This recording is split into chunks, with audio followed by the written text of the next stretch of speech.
Okay, have you seen how cheap used SLKs are now on the used market? Compared to the Mazda MX-5, those prices seem to keep going up, which makes no sense because these are generally way faster, more luxurious, and it's Mercedes-Benz. So surely this is the fun used car bargain right now, yeah? Well, you know what? We're about to find out by answering 3 really big questions. ReDriven is powered by Wipertech. More on them later. In the meantime, scan that QR code. Question 1, what does a used SLK like to own and drive and live with? Number 2, what are these actually going to cost you? And thirdly, what goes wrong with them? And to answer that question, we're going to be employing the services of our resident mechanic, Jim. How you doing? But to answer that first question, we need to understand that there's a chance Mercedes-Benz has been lying to us. See, visually you might think this is basically a fancier MX-5, but if you're thinking it's also going to be a more potent MX-5, you're going to be disappointed. See, despite it being a small rear-wheel drive roadster, it actually drives like a miniature GT rather than a sports car. It basically lacks the dynamics and the focused kind of attitude of a Mazda MX-5, let alone a Porsche Boxster or even a BMW Z4. And while every model of SLK is definitely faster than the majority of MX-5s in a straight line, it also feels a bit more blunt. It feels like a diet version of a big Mercedes SL. Also, the lesser engined SLKs, they almost sort of amplify the kind of lack of sporting credentials. But you know what? Maybe this isn't actually a bad thing. Maybe there's a chance that you don't want every single time you get in the car to feel like you're trying to set a lap record at the Nürburgring. Maybe for you, just being relaxed when you're topless is the priority rather than feeling excited. And look, don't get me wrong, this one has the 3.5 litre V6 and it's still really fun to drive, but just in a more sort of like mature, refined way. And also, this still has plenty of poke. Actually, to put that into perspective, this has pretty much the same acceleration times as a 3.2 litre Boxster S. And anyway, if you do want a more serious, focused kind of experience, well, that's what the SLK 55 is for. Plus, if you do want an SLK that can hold its own on the Nürburgring, in that case, try to find an SLK Black Series. Fun fact, it was actually the first Black Series to ever go into production, and it is chockers full of all the special go fast bits. But good luck finding one because less than 800 were made and only 150 of those were right-hand drive. But even though the normal SLKs were never really intended for track days, even when it comes just to normal driving around town, some things can be, let's say, more challenging than you might be anticipating. See, vision forward can be a little bit challenging. Plenty of owners have complained about this. You do sit quite low, the shoulder line is quite high, and the pillars are quite large. And just with the design of the car, it's so hard to judge where the front of the car is. The parking sensors on this are absolutely critical. So hopefully they work. But with the roof up or down, the vision out the back actually isn't too bad. There are plenty of other cars in this class that are way worse than this for blind spots, so dealing with traffic and parking it, not too hard. But with the roof up or down, look, when it's down, it's a fun car, it's convertible. We would love to have the roof down today, but the lighting is so bad, it looks bloody shocking. But with the roof up, you get more clunking and creaking and weird noises coming from behind you, and that's really distracting. It really takes away from sort of the premium vibe of the car, and that's a really common thing across all SLKs. But once you've executed that car park and you've finished your shopping, you're then going to find that the boot space is extremely compromised by the folding hardtop roof, even when the roof is up. Look, it's great that the folding hardtop roof compared to the soft tops is better for security and also far superior in terms of driving refinement, but it's a hell of a trade-off. Now, to put this into perspective, the mid-engined soft-top Porsche Boxster has around about 280 litres of cargo space. The SLK, about 105 litres. And this is less than a BMW Z4 or an Audi TT Roadster. Although the SLK is a smaller car overall. And it feels small inside, but not in a bad way at all. It's almost like wearing a really well-fitted sports coat. So it kind of feels like roadstery, but also very premium. Now, a lot of that is down to the materials used. Like everything that you touch is a soft touch surface and the leather feels really, really nice. However, on the leather, the owners mentioned that it can be quite inconsistent. In the standard leathers, the wear and tear can vary depending on the car and how it's looked after. The higher quality Napa leather, that comes standard in the SLK 55 and some of the other higher end option packs, that apparently has better resilience and is softer. Plus, check the condition of the bolsters on the seats. They can get a bit overly squidgy, especially on the entry side.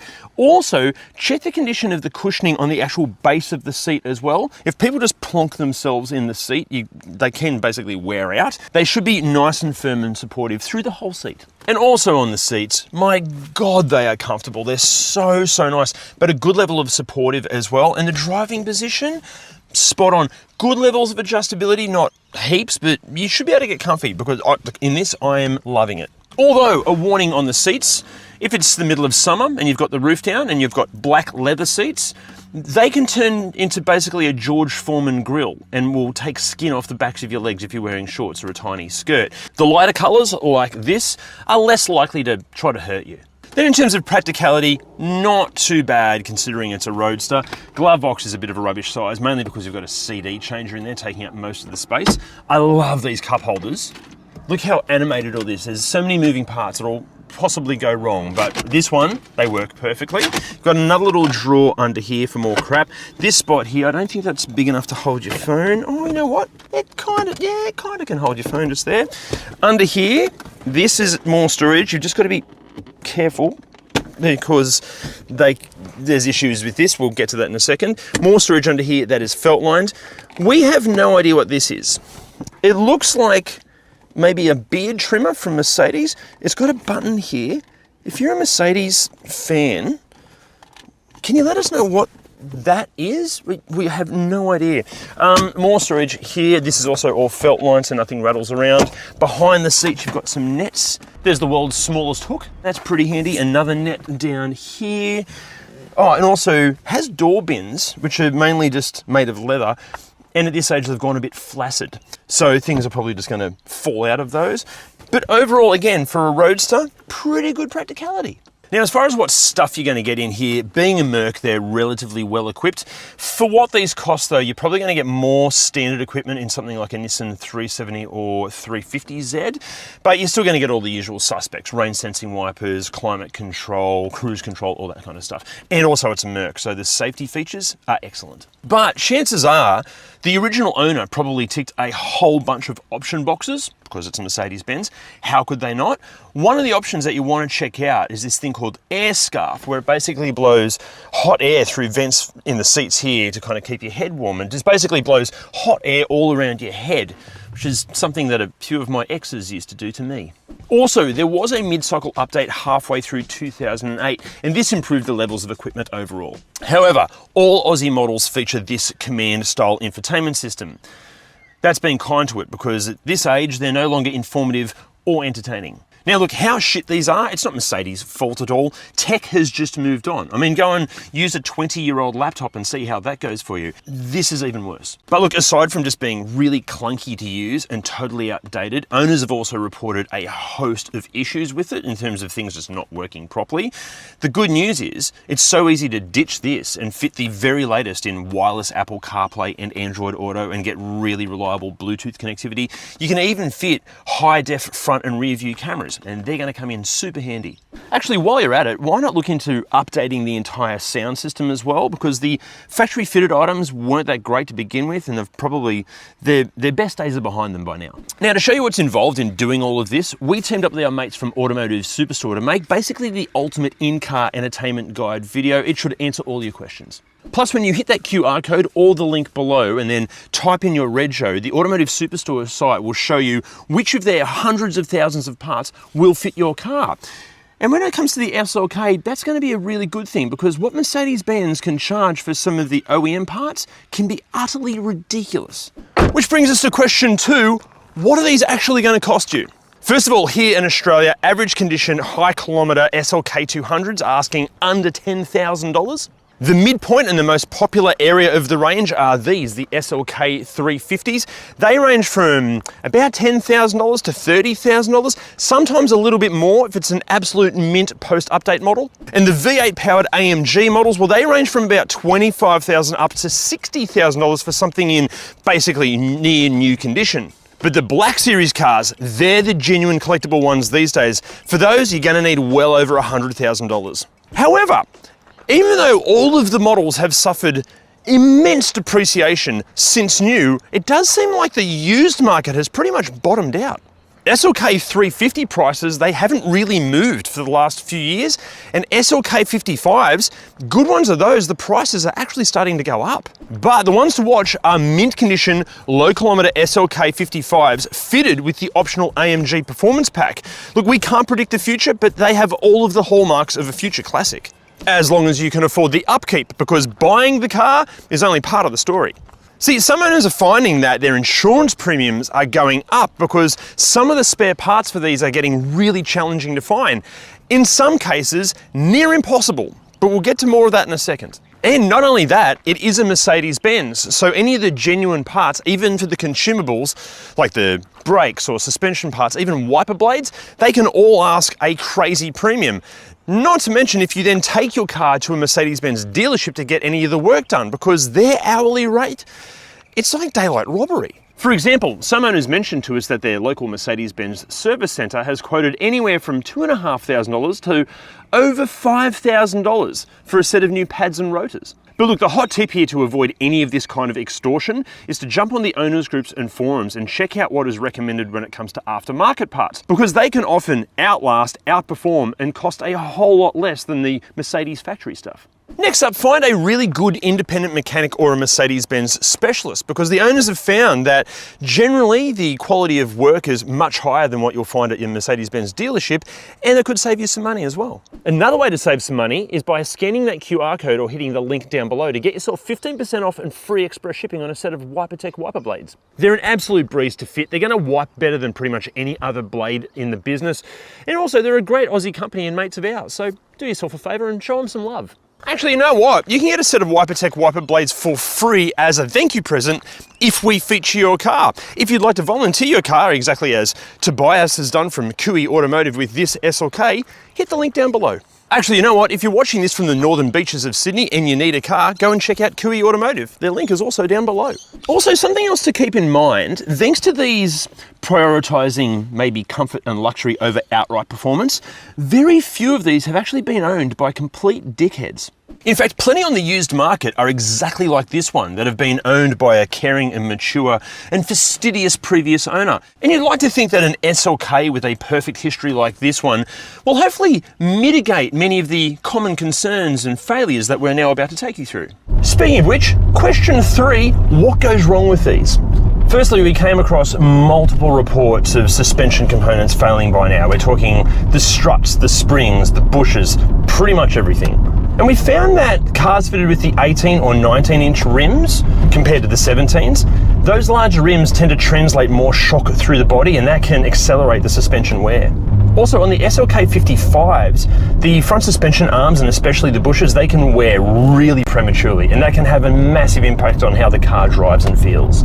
Also, no matter what model, make sure that all 4 tyres actually match in brand and model. These things need to be on premium rubber to be at their best. And if the previous owner has cut financial corners with the tyres, where else have they cut financial corners? Actually, you know what? It seems that maybe Mercedes themselves have cut some costs, because there are certain interior things that can sort of fail by now. For example, as I alluded to before, the center console lid, it can get a little bit stuck. Basically, the locking pins kind of start to seize up. There's a really easy fix for this though. Just check the owners groups and forums for the tutorials.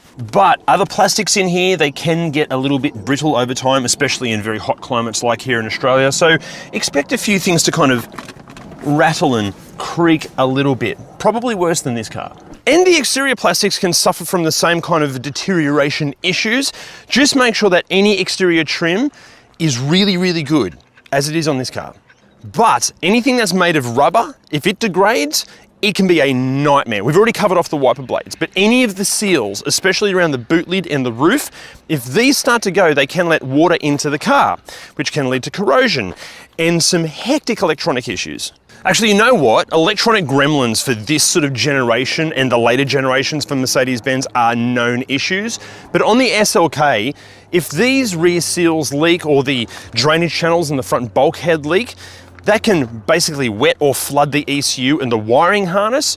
Best case scenario, you might get a few little weird electronic gremlins here and there. Worst case scenario, you can have catastrophic failures costing all of the money. In fact, in some cases, the repair costs can be more than what the whole car is worth. Basically, it is absolutely imperative that any rubber seals and the drainage channels are in the best possible shape all the time through the entire history of the car. But just back to the electronics for a second, how about we take you through a list of the more common issues that owners have reported.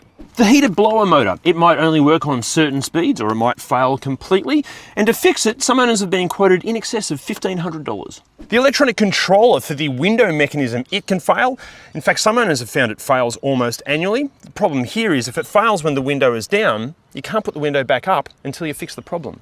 The gearbox speed sensor on the early SLK 350s could stuff up and would basically lock the car in third gear no matter what. One of the owners we spoke to mentioned that his Mercedes-Benz dealership quoted him over $2,500 to fix this. That's a rip-off. The buttons on the steering wheel, these can all fail. Just make sure they work before you buy the car. The all-important parking sensors, these are known to either fail or they can report incorrect distances. The car alarm's siren can completely fail. Although, does anyone really take notice of car alarms going off these days? The heated seats in the fabulous air scarf, they're known to fail, but there's a really easy fix to this. Wear warmer clothing and a real scarf, or fork out the $1,500 per seat that Mercedes might try to charge you to fix it. The air conditioning compressor, it can also fail, but in this case, to fix it, it might cost you in excess of $3,000. So before you buy the car, check the air conditioning on every single setting, make sure it all works. And then we come to the folding hardtop roof, which is less of an electronic issue, more of a hydraulic one. See, the pumps for the roof, they are known to leak. Sometimes they can even fail, but the problem is if they do fail, the roof won't open or close. Some really unfortunate owners have had that the roof just stops about kind of halfway. Now, the fix for this can be outrageously expensive, which is why before you buy one of these things, you've got to make sure that you test the roof honestly several times. Make sure it opens and closes perfectly. Make sure there's no weird noises going in or any kind of rattles or shimmies or anything like that. If it does struggle, don't buy that car. Actually, you know what would have solved all of this drama? If Mercedes-Benz had just copied Mazda with the soft top in the MX-5 and had it operate manually. That way it would only take a few seconds to open and close and you'd avoid any of this complexity and potential for dramas. Actually, the other area that Mercedes should have copied Mazda was when it comes to corrosion resistance. Let's start with the cosmetic stuff first. These front quarter panels are known to corrode. Basically, there's a little bracket inside there and it rusts from the inside out, and you'll start to see this kind of bubbling and looking a bit gross, but it can turn really nasty. See? Now, to fix this, some owners have been quoted around about $1,000 per panel to replace, but then when you include painting and fitting it, you can be looking at anywhere from $2,500 to over $4,000, depending on, the quality of the workmanship. Although one area that Mercedes-Benz clearly did copy Mazda was when it comes to the quality of the paint, because it's pretty soft and can mark and chip easily.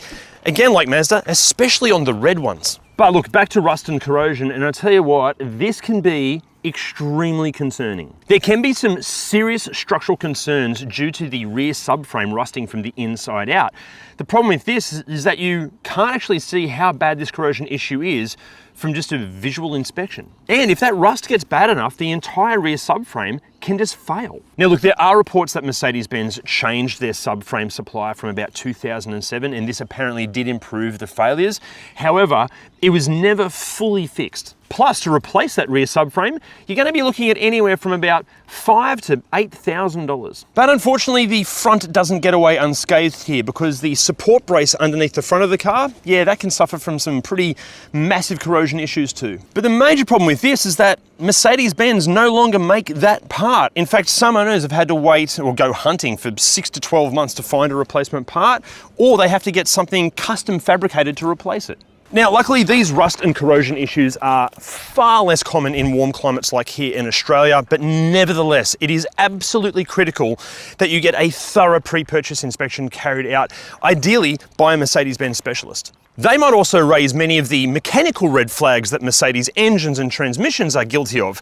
And I'd love to explain what's going on here, but I can't because I'm not a qualified mechanic. Luckily, Jim is.